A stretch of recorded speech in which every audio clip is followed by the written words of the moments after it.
Pumutok si Buddy Hield sa first half ng kanilang laban versus Utah Jazz. Aba, sa 14 minutos niyang pinasok doon sa loob mga idol.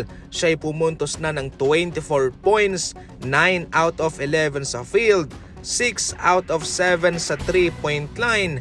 Mayroon pang plus-minus plus 25. Kanilang na-outscored ang Utah Jazz ng 25 points kung si Buddy Hield ay nasa loob. Naku, tunay naman talaga naka-jackpot itong Golden State Warriors sa kanya at yung kanyang impact ay nakita na, naramdaman na sa pagsisimula pa lang ng laban mga idol. Baging sa preseason, naku, isang hudyat na mayroong magandang kalalagyan itong Golden State Warriors sa season na ito at siguradong sila ay makakasabay sa mga contender na kupunan sa NBA. Para sa Utah Jazz naman, si Colin Sexton ang naunguna sa kanila sa scoring. Nag-struggle sila sa kanilang shooting at pati sa mga turnovers, hindi sila maingat sa bola.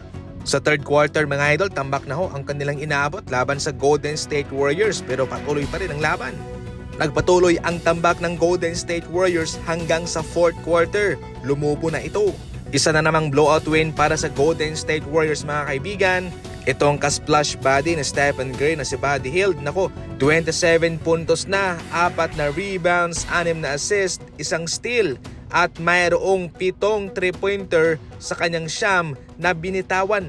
Isa itong magandang senyales para sa Golden State Warriors and so far nagkaroon sila ng magandang panimula sa season na ito kasama yung preseason at sa ngayon mayroon na silang kartadang 8 wins and 0 loss. Ang ating final score ay 127-86. 86 ang Utah Jazz dyan. Buddy Hield 27 points, 7 3-pointers, Curry 20 points, 4 3-pointers, Andrew Wiggins 10 puntos and 13 rebounds. Grabe, double-double yan. As of now, wala pa ring talo ang Golden State. Malinis ang kanilang kartada, 2 wins and 0 loss. Impressive ang kanilang performance sa kanilang unang dalawang laro. Consistency ang kanilang ipinapamalas. Binokya ng Knicks itong sa Haliburton, wala siyang naipuntos mga idol.